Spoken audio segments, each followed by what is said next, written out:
Good day all of you. SET ഹിന്ദിയുടെ 2024 ജൂലൈയിൽ നടന്ന question paper discussion ആണ് നമ്മൾ ചെയ്തുകൊണ്ടിരുന്നത്. അതിലൊരു 30 ക്വസ്റ്റ്യൻസ് നമ്മൾ പ്രീവിയസ് ക്ലാസ്സിൽ ചെയ്തു. സോ അത് കണ്ടിന്യൂവേഷൻ ആയിട്ട് നമുക്ക് ബാക്കിയുള്ള ക്വസ്റ്റ്യൻസും അതിൻ്റെ എക്സ്പ്ലനേഷൻസും ഡിസ്കസ് ചെയ്യാം. Okay,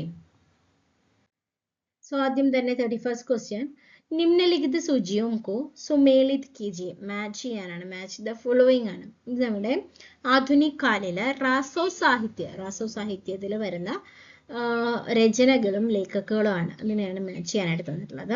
first കോളത്തില് Hameer Raso, Khuman Raso, പരമാൽ Raso, Prithviraj Raso. അതിൽ സെക്കൻഡ് കോളത്തിൽ അതിൻ്റെ രചനാകാരാണ് ദൽപതി വിജയ്, ചന്ദപർധായ്, ജഗണിക്, ഷായിഗർ. ഓക്കെ, ഷായിഗർ ആണ്. അപ്പോൾ 4 ഓപ്ഷൻസ് വരുന്നുണ്ട്. A3, B1, C4, D2 എന്നുള്ളത്. ഓപ്ഷൻ ബി വരുന്നത് A4, B1, C2, D2. Option C വരുന്നത് A1, B3, C2, D4. നാലാമത്തെ വരുന്നത് A4, B3, C1, D2. ഇങ്ങനെ വരുന്ന ചോദ്യങ്ങൾ നമ്മൾ ശ്രദ്ധിക്കേണ്ടത്, നമുക്കിപ്പം ചെറിയൊരു കൺഫ്യൂഷൻ ഉണ്ട്, അല്ലെങ്കിൽ നമുക്ക് ഏതെങ്കിലും ഒരെണ്ണം കൺഫ്യൂഷൻ ഉണ്ടെങ്കിൽ നമുക്ക് ബാക്കിയൊക്കെ ആൻസർ ചെയ്യാം. അപ്പം ഇങ്ങനെ നോക്കിയാൽ മതി, നമുക്ക് ഷുവർ ആയിട്ടുള്ളത് വരുന്ന ഓപ്ഷൻസ് ഏതൊക്കെയാണ്. അപ്പം അത് എല്ലാം എടുത്തിട്ട് ബാക്കി കട്ട് ചെയ്യാം. ഇവിടെ എല്ലാവർക്കും ഓൾമോസ്റ്റ് എല്ലാവർക്കും പൃഥ്വിരാജ് റാസോയിൽ ഒരു സംശയം കാണില്ല. അപ്പം നമുക്ക് നോക്കാം. പൃഥ്വിരാജ് റാസോ ഡി ആണ്. ഇവിടെ ഓപ്ഷൻ 2 വരണം. അപ്പം D2 വരുന്നത് എയിലും ബിയിലും ഡിയിലും വരണം. അപ്പം നമുക്ക് സി അവോയ്ഡ് ചെയ്യാം, അല്ലേ? സി അല്ല, നമുക്ക് മനസ്സിലായി. പിന്നെ ഏതാണ് നമുക്കറിയാം? ഹമീർ റാസോ, ഖുമാൻ റാസോ, ഇതിൽ പരമാൽ റാസോ. ഓക്കെ, ഇതിൽ നമുക്ക് ഹമീർ റാസോ ഏതാണെന്ന് നോക്കുക, പിന്നീട് ഖുമാൻ റാസോ. അങ്ങനെ നോക്കിയിട്ട് നമുക്ക് 2 എണ്ണമെങ്കിലും അറിയുമെങ്കിൽ നമുക്ക് തീർച്ചയായിട്ടും ആൻസർ ചെയ്യാനായിട്ട് സാധിക്കും. നമുക്ക് ഏതല്ല എന്ന് ഒഴിവാക്കിയാലും മതി. ഷുവർ ആയിരിക്കണം കേട്ടോ 2 എണ്ണം. അപ്പം ഇതിൽ വരാം ഓപ്ഷൻ ബി ആണ്. Option B. അപ്പം ഹമീർ റാസോ ഷായിഗർ ആണ്. ഖുമാൻ റാസോ ദൽപതി വിജയ്, അല്ലെ? ഖുമാൻ റാസോ ദൽപതി വിജയ് ആണ്. പരമാൽ റാസോ എഴുതിയത് ജഗ്നിക് ആണ്. ജഗ്നിക് പരമാൽ റാസോ C3 തന്നെയാണ്. പിന്നീട് പൃഥ്വിരാജ് റാസോ ചന്ദപർധായ്, ഓപ്ഷൻ ബി ആണ് നമ്മുടെ കറക്റ്റ് ആയിട്ടുള്ള ഉത്തരം വരുന്നത്. അടുത്തൊരു ചോദ്യം, പദദളിത് ഇത് ശബ്ദമീം കോൺസാ സമാസ് ഹെ. ഇമ്പോർട്ടൻ്റ് ആണ് സമാസുമായി ബന്ധപ്പെട്ട ചോദ്യങ്ങൾ. സമാസ്, അല്ലെ? നമുക്കറിയാം 6 രീതിയിലൊക്കെ സമാസുകളെ ഡിവൈഡ് ചെയ്തിട്ടുണ്ട്. ദ്വന്ദ്വ സമാസ്, അവ്യയഭാവ, തത്പുരുഷ്, ബഹുവ്രീഹി, ദ്വികു സമാസ് ഉണ്ട്, ഇനി കർമ്മധാരയുണ്ട്. അപ്പോൾ ഓരോന്നും എന്താന്നുള്ളത് ഡീറ്റെയിൽ ആയിട്ട് നമ്മുടെ ക്ലാസ്സിലുണ്ട്. സോ അത് കാണാം. അപ്പോൾ ദ്വന്ദ്വ സമാസാണോ, അവ്യയഭാവാണോ, തത്പുരുഷാണോ, ബഹുവ്രീഹി ആണോ എന്നുള്ളതാണ് ചോദ്യം. അപ്പം ഇങ്ങനെ ഒരു വാക്ക് നമുക്ക് കിട്ടുന്ന സമയത്ത് നമ്മൾ അതിനെ വിഗ്രഹ ചെയ്താണ് ആദ്യം നോക്കേണ്ടത്. അപ്പം പദ് ദളിത്, എങ്ങനെയാണ് പദ് ദളിതിനെ നമ്മൾ സ്പ്ലിറ്റ് ചെയ്യുക, വിഗ്രഹ ചെയ്യാം? പദ് ദളിതിനെ നമുക്ക് പദ് സേ ദളിത്, പദ് സേ ദളിത് എന്നുള്ള രീതിയിൽ സ്പ്ലിറ്റ് ചെയ്യാം. അപ്പൊ അവിടെ ഒരു എന്തുണ്ട്, കാരക്ക് നമ്മൾ ഉപയോഗിക്കുന്നുണ്ട്, അല്ലെ? അതുകൊണ്ട് നമുക്ക് പറയാം തത്പുരുഷ സമാസാണെന്ന്. पद दलित शब्द में तत्पुरुष समास है, इसका समास विग्रह है पद से दलित. इसमें से कारक का प्रयोग होने के कारण यह कारण से वो तत्पुरुष समास है. എന്താണ് ദ്വന്ദ്വ സമാസിലെ വിലോം ശബ്ദങ്ങളാണ് വരിക. അപ്പം ഹൈഫണേറ്റഡ് ആയിട്ടില്ല, മാതാപിത എന്നുള്ള വേർഡുകളൊക്കെ വരാം. അവ്യയവാവിലെ പെഹ്ലാ പ്രധാൻ, ബഹുവ്രീഹിയിൽ എന്താണ് ഒരു കമ്പാരിസൺ, അല്ലേ? അല്ലെങ്കിൽ 2 വേർഡ്സിനും ഇമ്പോർട്ടൻ്റ് ഇല്ല, തേർഡ് ഒരു വേർഡാണ് ഇമ്പോർട്ടൻ്റ് ആവുക. അപ്പം അങ്ങനെയുള്ളതാണ് ബഹുവ്രീഹി സമാസം. അപ്പോൾ ഇതിൽ തത്പുരുഷ സമാസാണ് ആൻസർ.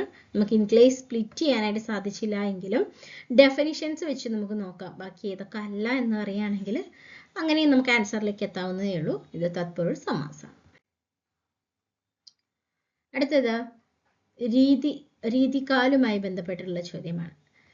निम्नलिखित में से रीतिबद्ध कवि नहीं है. रीतिबद्ध कवि അല്ലാത്തതാരാണ്?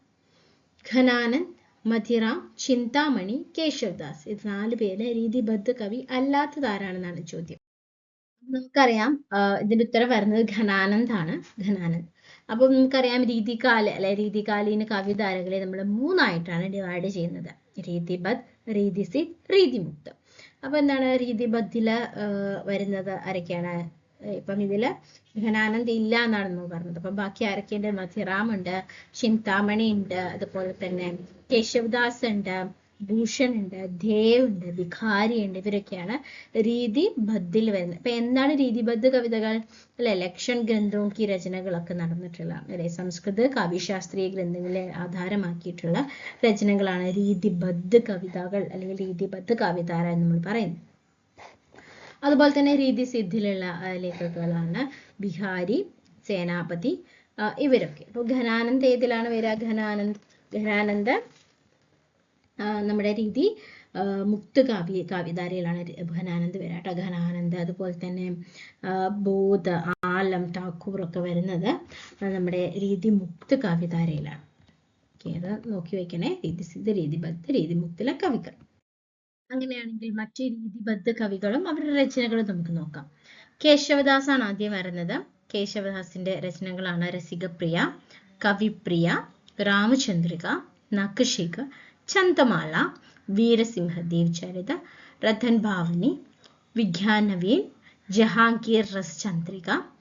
ഓക്കെ, അതുപോലെ ചിന്താമണി എടുത്തത് കവികുല കൽപ്പതരു. ഇമ്പോർട്ടൻ്റ് ആണ് ചിന്താമണിയുടെ കവികുല കൽപ്പതരു.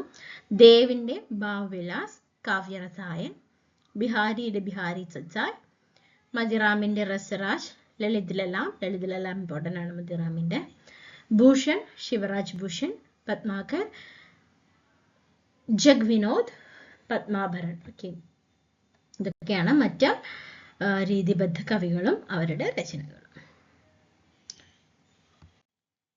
അടുത്തൊരു ചോദ്യമാണ്, ഇൻമേൻ ധർമ്മവീർ ഭാരതി കി രചന നഹി ഹെ. ഓക്കെ, ഇതിലും നഹി തന്നെയാണ് ചോദിച്ചിട്ടുള്ളത് അല്ലെ. ഗുനാഹോം കാ ദേവത, 11 സപ്നേം കാ ദേശ്, അന്ധേർ യുഗ, സൂരജ് കാ സാത്വാം ഘോട്ട. ധർമ്മവീർ ഭാരതിയുടെ രചന അല്ലാത്തത് ഏതാണെന്നാണ് ചോദ്യം. അന്ധേർ യുഗാണ് കേട്ടോ. അന്ധേർ യുഗം എന്നുള്ളതാണ് ധർമ്മവീർ ഭാരതിയുടെ രചന അല്ലാത്തത്. അങ്ങനെയാണെങ്കിൽ ധർമ്മവീർ ഭാരതിയുടെ രചനകളെ നോക്കാം. കഹാനി സംഗ്രഹ് വരുന്നത് മുർദോം കാ ഗാവ്. ഓക്കെ, മുർദോം കാ ഗാവ് 1946. സ്വർഗ് और पृथ्वी 1949. चांद और टूटे हुए लोग 1955. बंद गली का आखिरी मकान 1969. सांस की कलम से, സമസ്ത കഹാനിയാം ഏക് സാത്ത്. ഇതൊക്കെയാണ് അദ്ദേഹത്തിന്റെ കഹാനി സംഗ്രഹങ്ങൾ.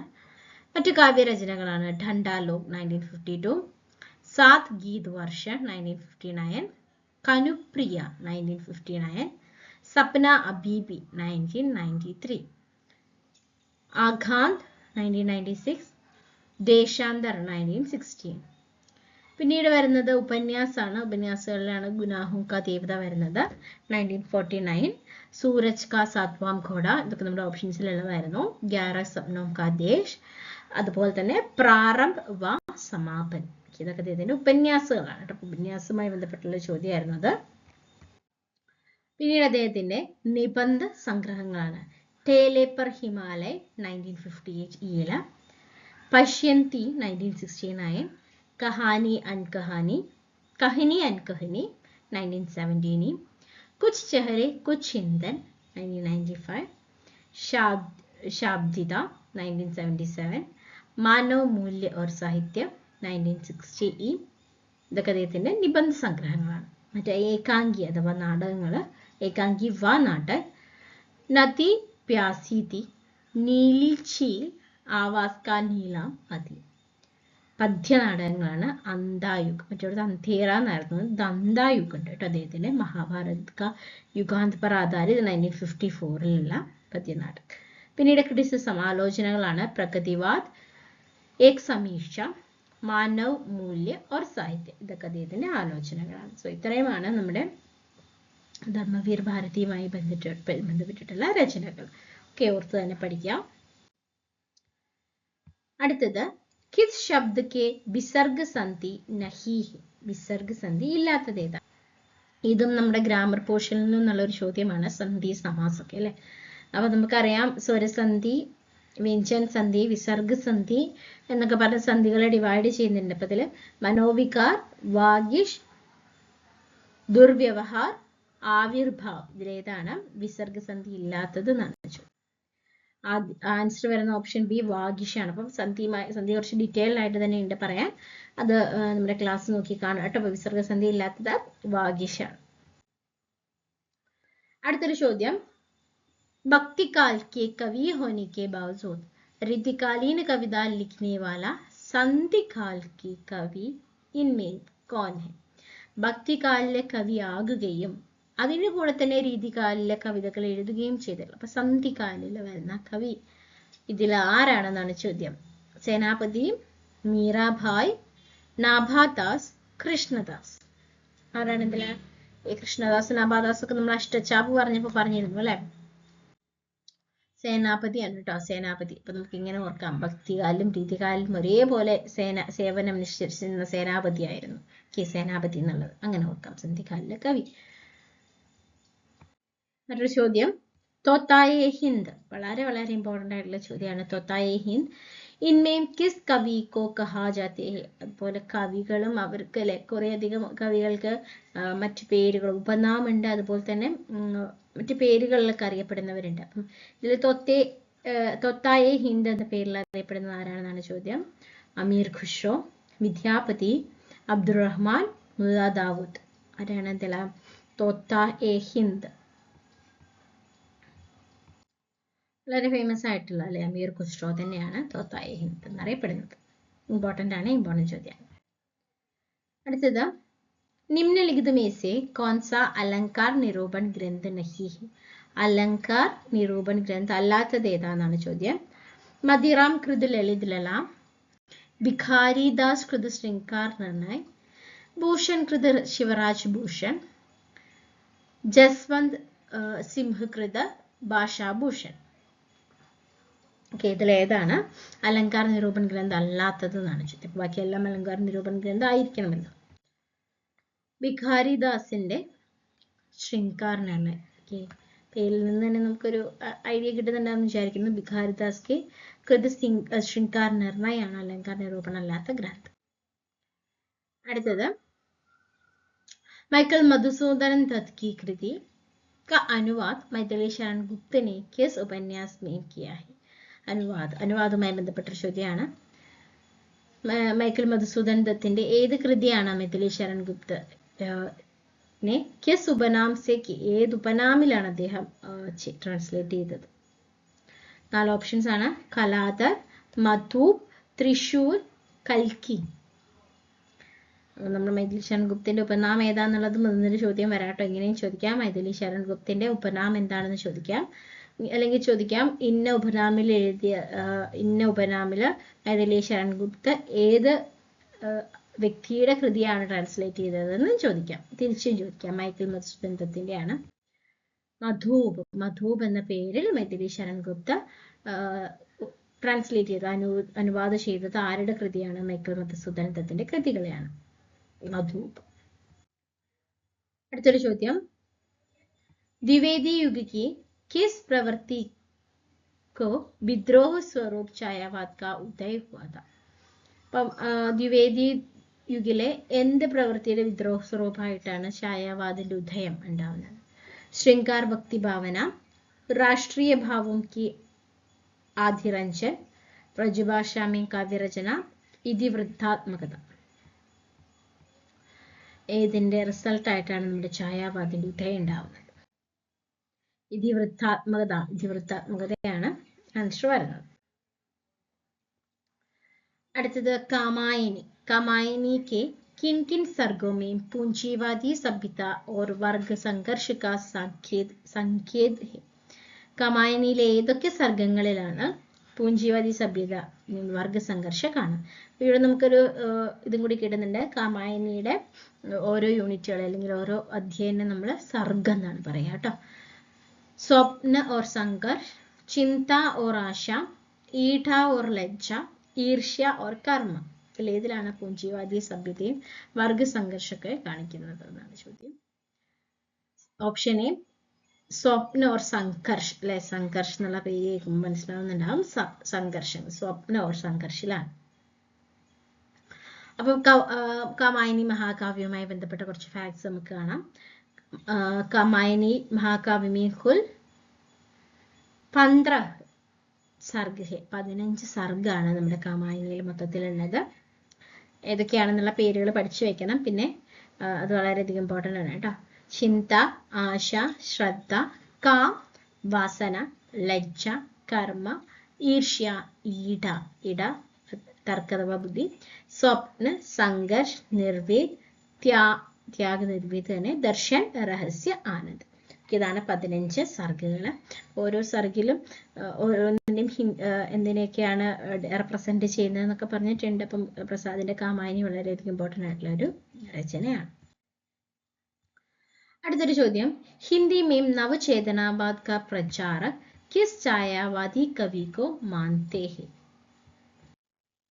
ഹിന്ദിയിൽ നവചേതനാവാദ് കാ പ്രചാരക് എന്നറിയപ്പെടുന്നത് ഛായാവാദിലെ ഏത് കവിയെയാണ്? ജയശങ്കർ പ്രസാദ്, രാംതാരി സിംഗ് ദിനകർ, സുമിത്രാനന്ദൻ പന്ത്, സൂര്യകാന്ത് ത്രിപാഠി, നിറാല. ഛായാവാദുമായി ബന്ധപ്പെട്ടുള്ള നവചേതനാവാദ് കാ പ്രചാരക് എന്നറിയപ്പെടുന്നത് ഏത് ഛായാവാദി കവിനെയാണ്?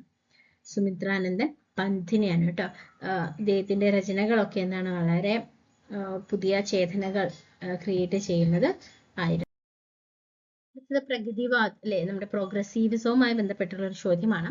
പ്രഗതിശീൽ ലേഖക് സംഘ് की സ്ഥാപന सबसे पहले कहाँ हुई थी? പ്രഗതിശീൽ ലേഖക് സംഘിന്റെ സ്ഥാപന ആദ്യമായിട്ട് എവിടെയാണ് ഉണ്ടായത് നടന്നതെന്നാണ്? ലക്നൗ में, പാരീസ് में, ഉജ്ജൈൻ में, ഡെൻമാർക്കിലാണ്. എവിടെ, ഏതിലാണ് നടന്നതെന്നാണ് ചോദ്യം. സോ അതിന്റെ ഉത്തരം വരുന്നത് ലക്നൌവിലാണ് കേട്ടോ. പ്രഗതിശീൽ ലേഖക് സംഘ് की स्थापना 9-10 अप्रैल 1936 को लखनऊ में हुई. ആ ഡേറ്റ് ഇമ്പോർട്ടന്റ് ആണ്. उसकी അധ്യക്ഷത പ്രേംചന്ദ് की. അതിന്റെ അധ്യക്ഷൻ ആയിരുന്നത് പ്രേംചന്ദ് ആണ്. അപ്പം അത് ചോദിക്കാറുണ്ട്. പ്രഗതിശീൽ ലേഖക് സംഘ് की പ്രഥമ അധ്യക്ഷ കോൺ थे എന്ന് ചോദിക്കാം. പ്രേംചന്ദ് ആണ്. ലക്നൌവിൽ വെച്ചിട്ടാണ്. 1936 മസ്റ്റ് ആയിട്ട് നമ്മൾ ഓർത്തിരിക്കുന്നതാണ്. ഏപ്രിൽ 9-10 ആ ഒരു ഡേറ്റിലാണ്. मटर ചോദ്യം, निम्नलिखित में से किस कहानी पर विलियम शेक्सपियर के टेम्स्पी की छाप सिद्ध हो चुकी थी?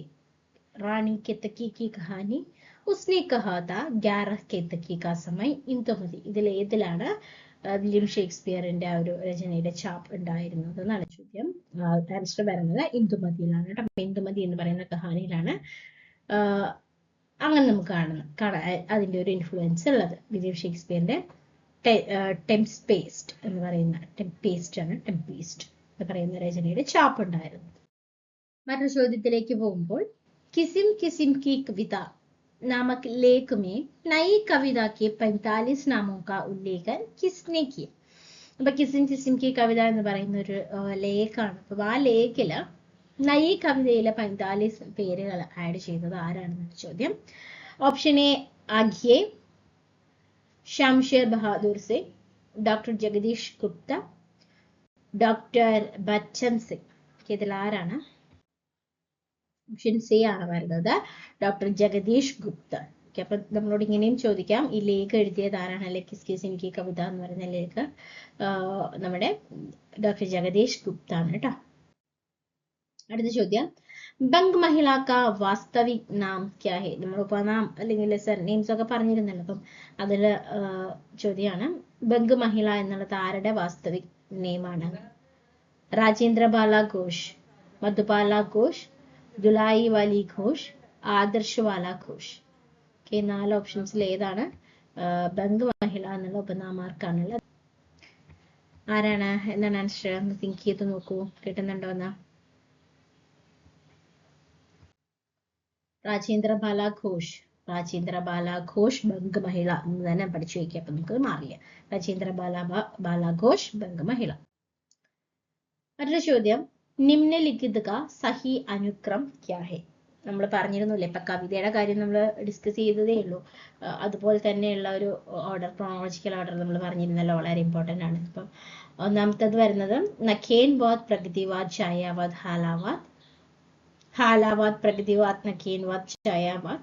അടുത്തത് ഛായാവാദ്, ഹാലാവാദ്, പ്രഗതിവാദ്, നഖേദ്വാദ്, പ്രഗതിവാദ്, നഖേദ്വാദ്, ഹാലാവാദ്, ഛായാവാദ്.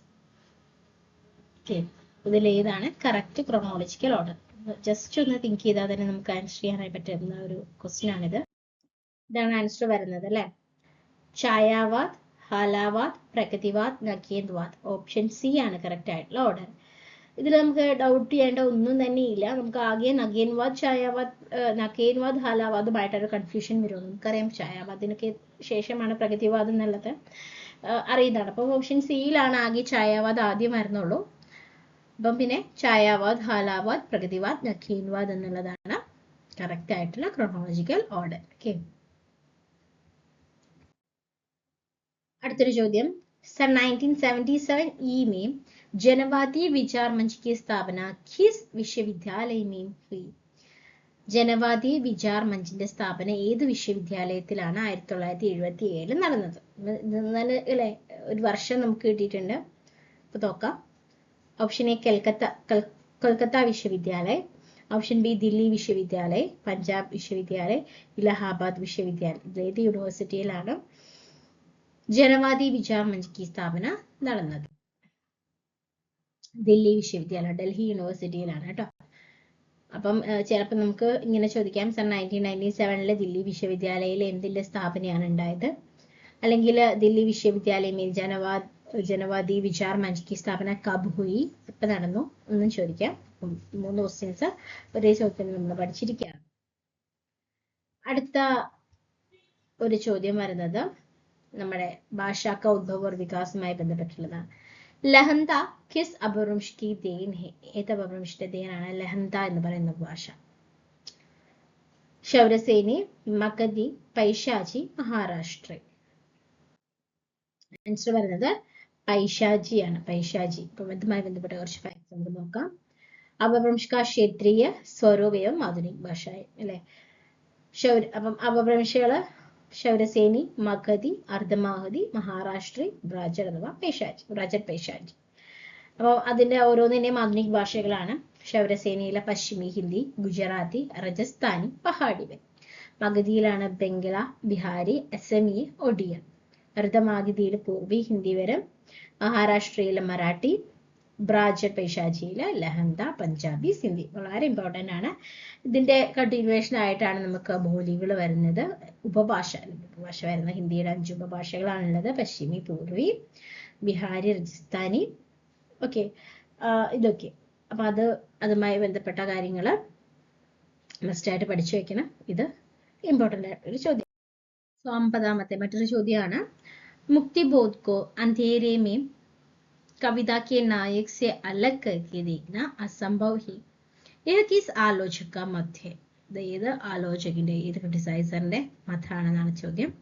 രാംവിലാസ് ശർമ്മ, കുമാർ നാരായൺ, ദേവ് നാരായൺ സാഹിം, ശാന്തിപ്രിയ ദ്വിവേദി. ഇതില് ആരുടെ മതാണെന്നുള്ളതാണ് ചോദ്യം.